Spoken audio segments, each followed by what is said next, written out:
And usually people who really and truly have money, they don't move like that. They don't operate like that because they don't have to do that. I don't have to do those things if I really and truly know I have money. I don't have to pretend or make you believe I have money if I really and truly know my situation. That's interesting you say that because I remember seeing someone.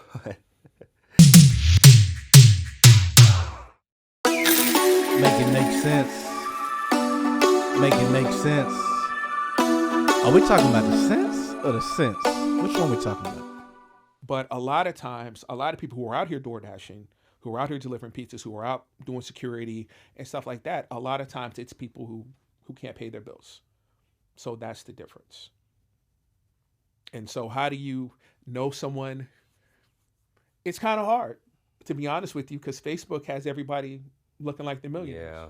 Yeah. Facebook has everybody looking like they're living these incredible lives. So unless you're actually going to their home and watching them struggle to pay their bills, a lot of times it's actually hard. To be able to tell somebody is really, really, truly struggling. Like I said, I'm not trying to be funny. A lot of times there's people I'm watching on Facebook and Instagram and everything like that who have these businesses who claim they're making all this money, but then when they come in and do their taxes, they're not really living the lifestyle that they're portraying to everybody. Again, it's back to the fake it till you make it kind of deal. It's like I tell people, it's like back in the day, remember when they were doing the tea, when they were Yeah. selling Yeah. tea? Yeah. It'd be like, how can I get you to buy tea to lose weight if I'm not losing any weight? Yeah. So the same thing, how can I get you to join my team or be part of what I'm doing? And I'm telling you, you're going to make all this money doing it, and I'm not making any money doing it. So I have to portray, put Portray. I have to put my Tesla or my G-Wagon or whatever on social media to prove that I make money. I have to sit around, holding all this money in my hand, making everybody believe I'm making all this money. And usually people who really truly have money, they don't move like that. They don't operate like that because they don't have to do that. I don't have to do those things if I really truly know I have money. I don't have to pretend or make you believe I have money if I really truly know my situation. That's interesting you say that because I remember seeing someone.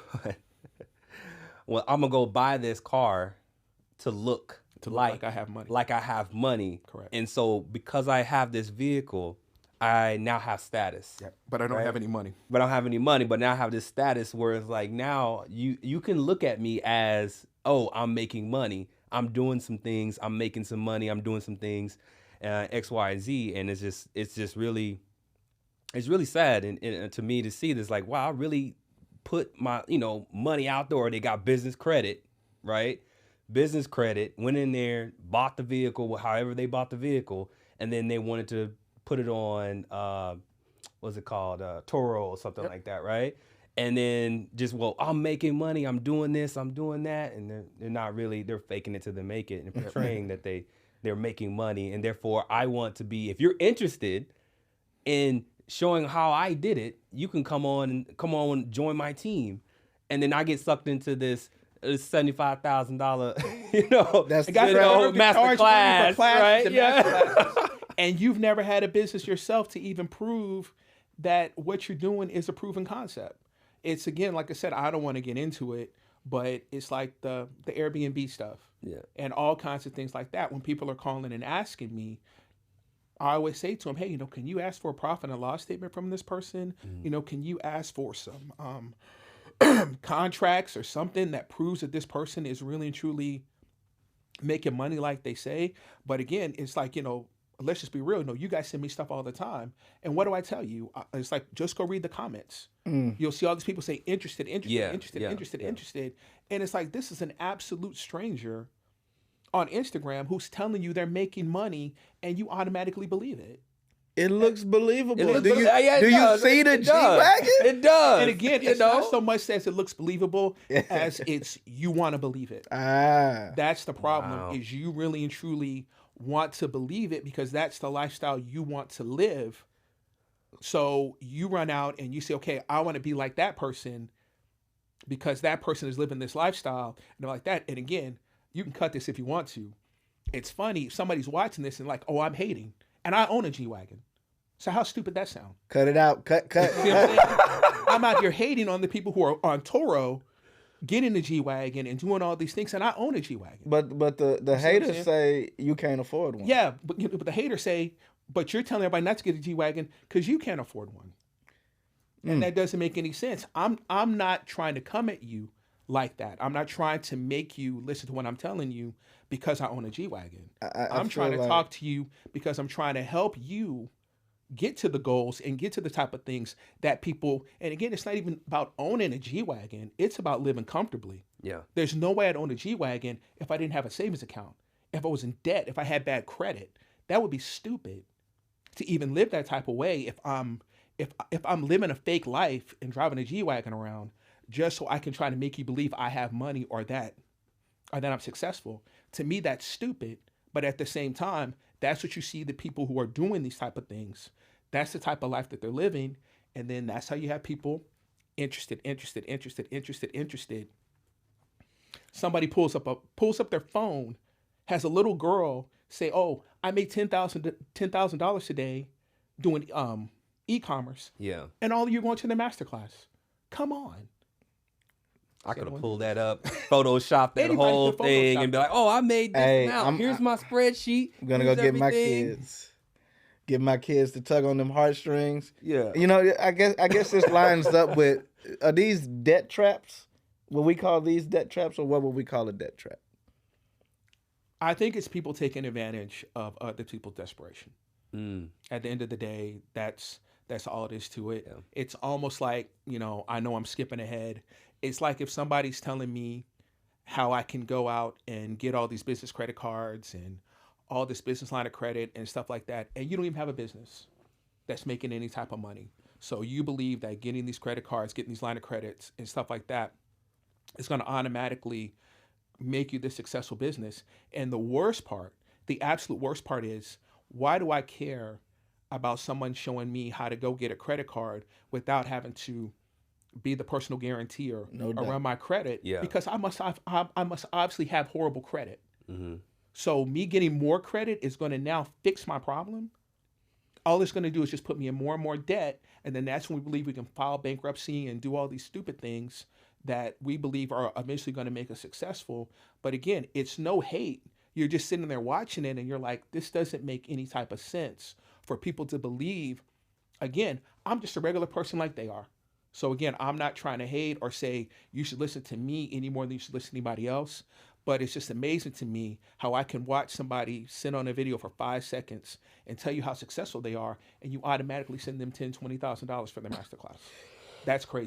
Excuse me. Yeah, that's definitely another trap. I know I'm guilty of with my short-term rental. Short-term rental I was not to say that it wasn't like successful. Like I started it, I got business credit. I was like, well, I don't want to use this in case this falls that I got it on business credit. What I did realize, which I knew, I just didn't know to that degree, when that interest kicked in. Correct. Man. So $15,000. I was like, well, and the reason why I had the money, cash. I didn't want to put the money up front. I felt like let me hold on to it and let me not invest everything into it, just in case I had to do it and I had the business. So I got enough for $15,000 in business credit, went out there, did the whole thing, got the whole, room all good and everything, the whole unit, and realized like that interest was on like $200 or whatever, each month, just eating me away. And you weren't feeling it the way that you were being told by watching the videos of people who are making you think that you're filling the rooms or you're filling the houses so perfectly and all this that you're gonna make all this money. It's like I give people the example when people say, "Do I own any real estate outside of my home?" And I don't. And they're like, "Why? Why would you own real estate?" Because I own a home. And when they say that doesn't make sense, again, you guys have seen in the last 3 to 4 months all the things that's happened with my house that I had to actually pay cash for. So imagine if I owned a rental property that I'm barely making any profit from, because again, unless it's absolutely crazy, the rent I'm going to collect is going to be barely more than the mortgage that I'm paying, unless, I inherited my grandmother's house or something like that, where, I'm not really paying any mortgage. But most people go and get rental properties that they're paying a mortgage on, and you get, a couple $100 more a month in rent. But what if something happens to that property? Now I got to pay to get the AC fixed, or I got to pay, again, like at my house, I had to get the water softener and the water heater fixed. You know what I'm saying? And those things have to be a part of your budget. That has to be a part of the budget. And so, and that's just if somebody's staying in there. I have plenty of people who I do their tax and like, yeah, hey, nobody stayed in there these months. So I got to pay the mortgage those months. Yeah. And again, that's not the story that somebody's telling you about owning rental property. They don't tell you that story. All they make it sound like is I'm making all this money every month, and then at the end of the day, I'm going to be able to sell the house. I'm going to get all this equity and appreciation from selling the home.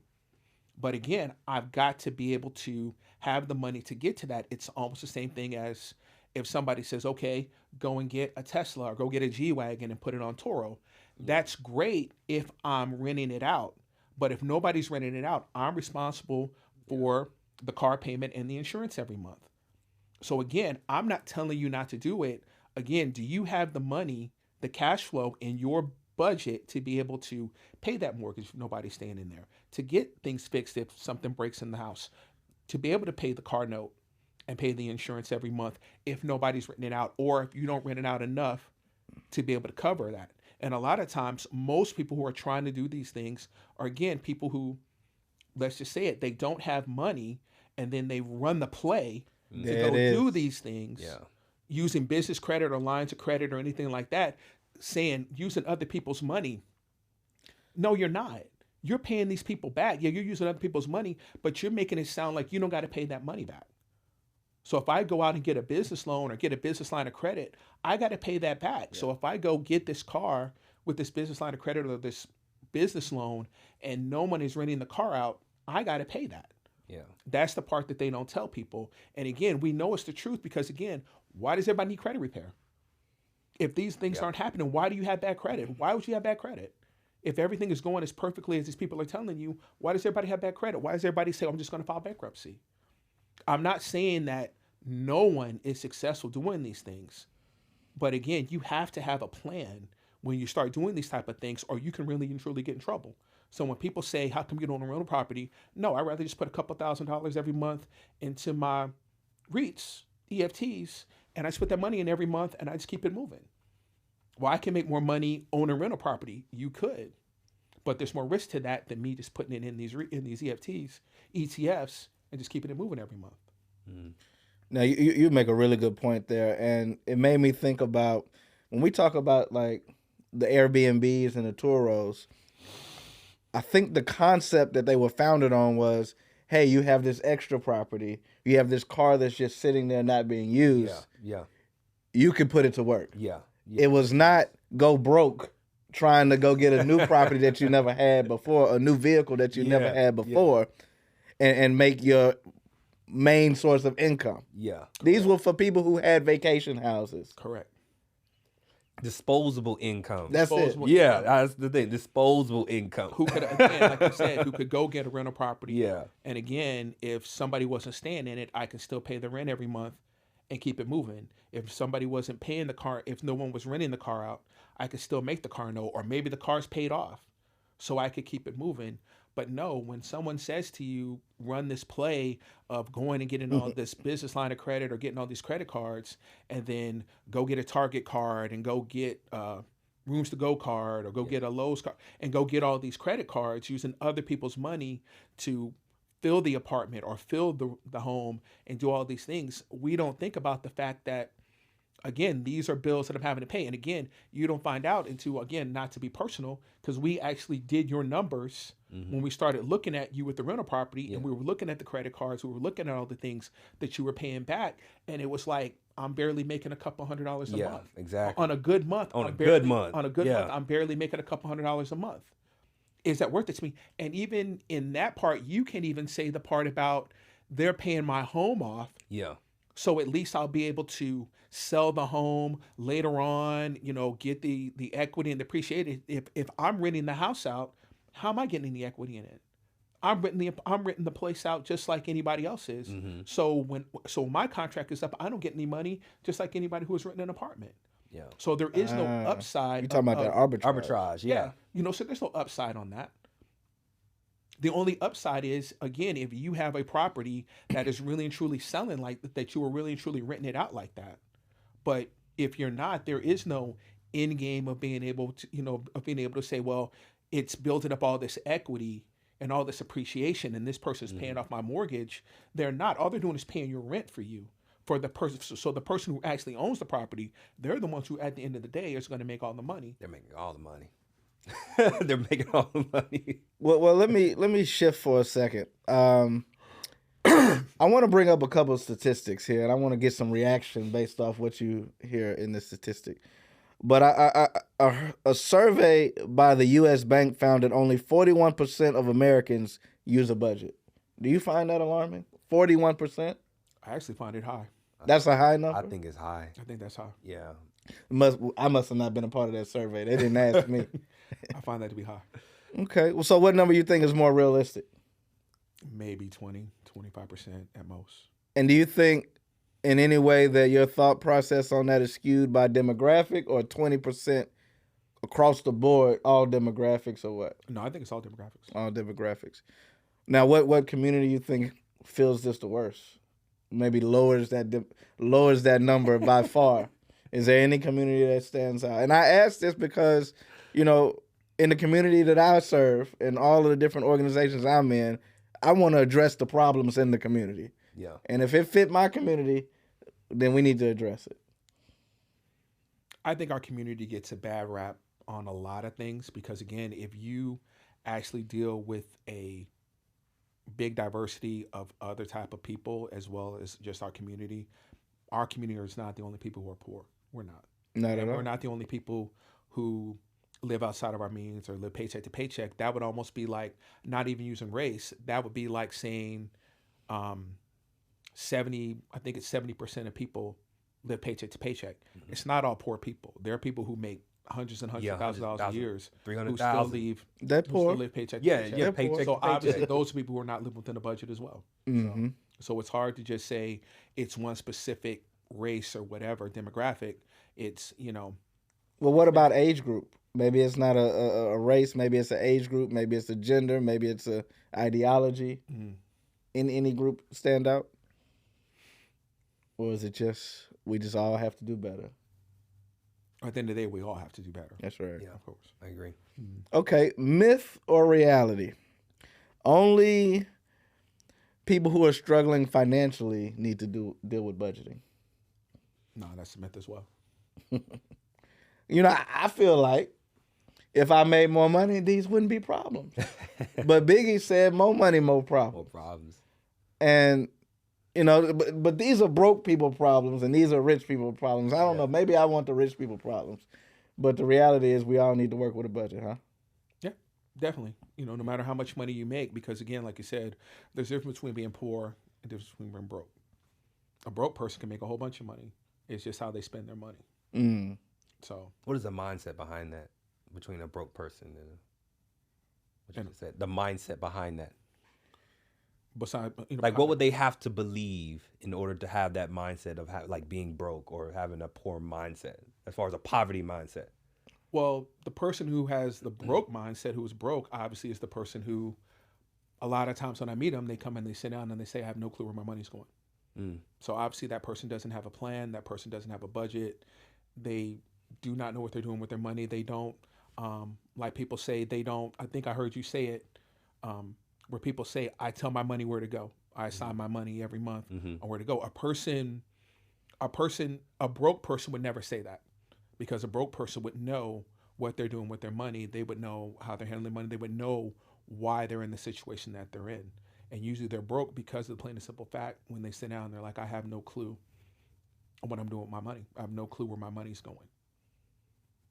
I think it's the mindset that people have is budgeting is restrictive. Correct. And it restricts your freedom to do what you want to do, when you want to do it, how you want to do it. You can't enjoy life. And YOLO, right? Yeah. You only live one life. But think about it. When you were young as a child, you couldn't do what you wanted to do. Mm-hmm. Can we go to McDonald's? Do you have McDonald's money? Yeah. Yeah. So now you owe, if you ask the question, can I go to McDonald's? You can answer it. Yeah. But in reality, you should have been applying that principle that your mother or father said to you. Do you have McDonald's money? Do you really and truly have that money? Do you have Dubai money? Yep. No. Do you have Yeah, G-Wagon Do money? you really and truly have the money to go to Vegas? Do you really have the money to go on this cruise? Do you really have the money I got the to buy Amex. that? And see, I got the that's, Visa. and see, that's the problem.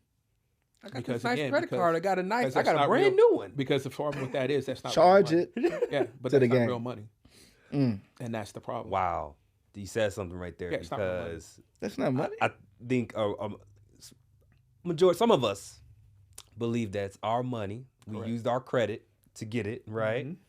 And it's available Correct. to me. And if you've gotten in the habit of, I'm guilty of this back in the day. So Not no more. yeah, not no more. We're talking about, early, because I got credit cards at 18. I was pulling cash advances and stuff like Correct. that because I didn't have any money. I was a broke college student, right? At the end of the day, bad decisions, right? And it just seems like I back in the day was like, oh, I got this money. It's my money. I could be able to do what I want to do with it, right? Because I wasn't like educated on how I need the mindset of like, you got to pay this back, right? This interest going to come back on. You realize you're paying like 10 times on this that, what you're purchasing, in interest. Correct. At the end of the day. And it just seems like I just see a lot of people today just kind of like, well, I can just put it on a credit card. It's okay.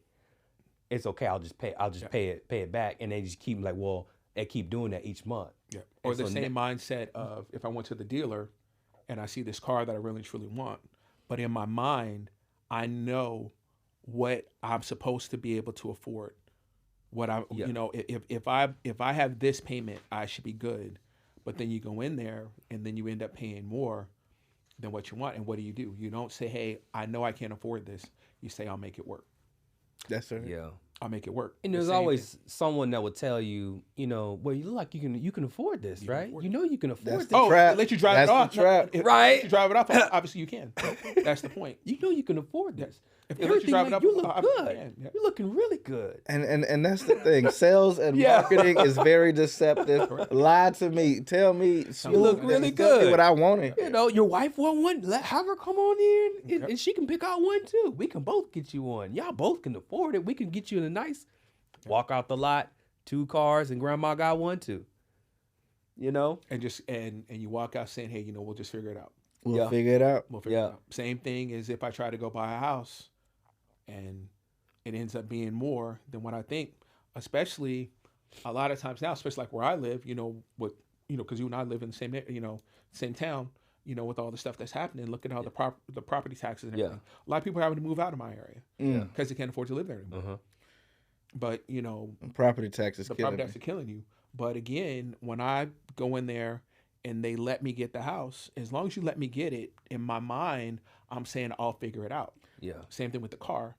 It's the same thing if you give me a credit card. If you give me a credit card, you must believe that I'm trustworthy enough to take this money Right. and do what I'm supposed to do with it and not go buy things that I should not pay for, that I should not buy, that I really and truly can't afford. So now I have this credit card debt. I have all these things. And then we have the nerve to sit back and say, that's your fault. Well, You I should have feel known like that I couldn't pay that back. You should have known that you shouldn't give me that credit card. the credit card and the mortgage kind of, in my opinion, fit 2 different narratives though. The credit card, they don't want you to pay it off. They want you to get the interest. Of course. But with the mortgage, they want you to pay your mortgage. They don't want to repossess it. No. So in my mind, the underwriters did their due diligence. They found me worthy to buy this house. I have enough money. They wouldn't have gave it to me if I didn't. Credit card company, they want you to financially ruin yourself. Yeah. Because it's advantageous Yeah. by 20 to 30% Yeah. to them. Correct. But in the same mindset on that, I know when you go to buy a house and everything like that, they do your debt ratio and everything like that. But at the same time, if you know what you're going to do with your money, you know how your money works and stuff like that. Again, it's the same mindset of if I say, okay, I'm going to go buy all these fixed expenses and I'm not going to worry about the other 30% that we talked about at the very beginning. So I'm not worried about tithing. I'm not worried about putting money into a savings account. If anything, I have a 401k and I'm doing 6% because that's the match. Because they told me to do that to get the free money on the match.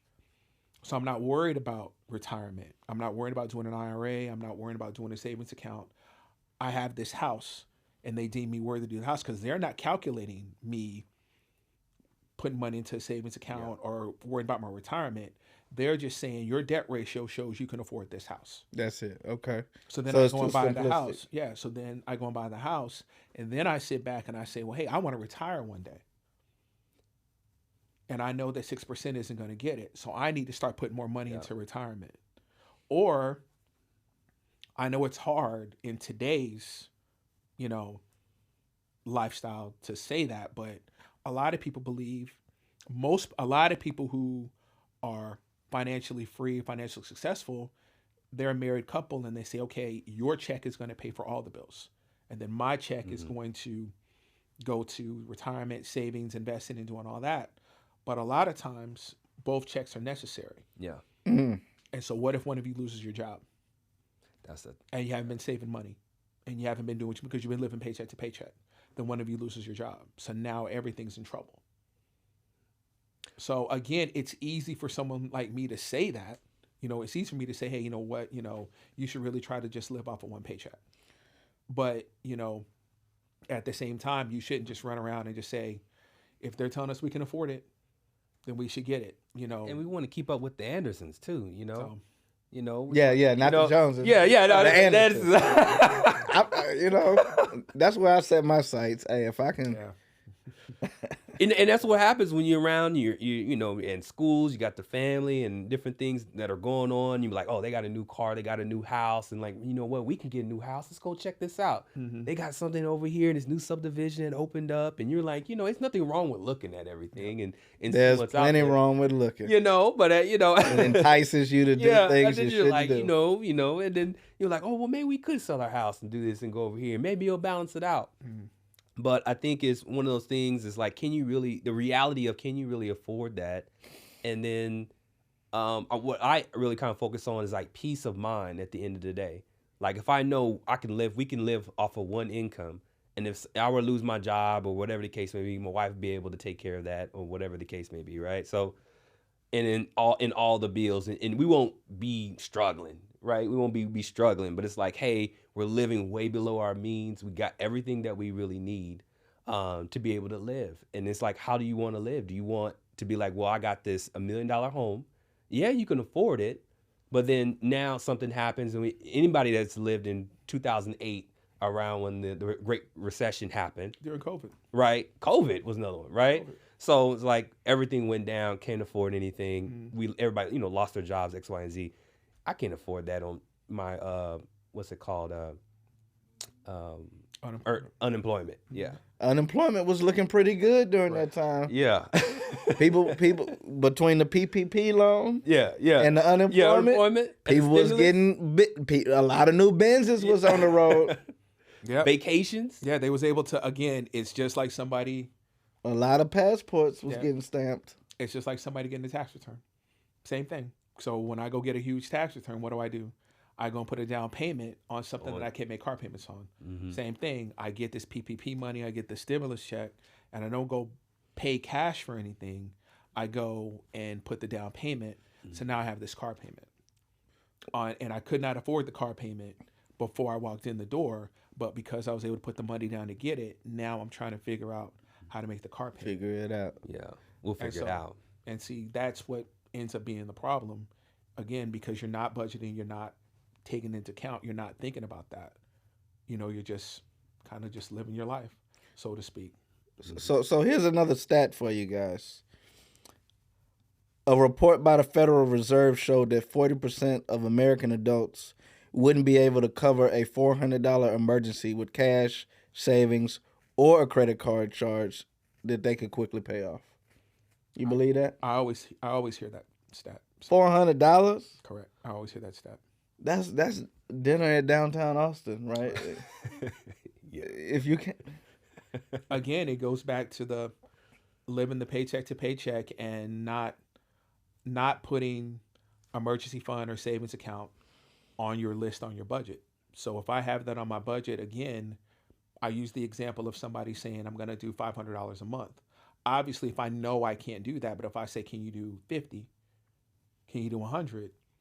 That's a lot easier. I'm going to build up to the 400 doing the 50 to 100 as opposed to the person who says, I know I can't do 500, so I'm not even thinking about it. I'm just just living paycheck to paycheck. Now think about that. If I say I'm going to spend $50, I'm going to put $50 a month into a savings account.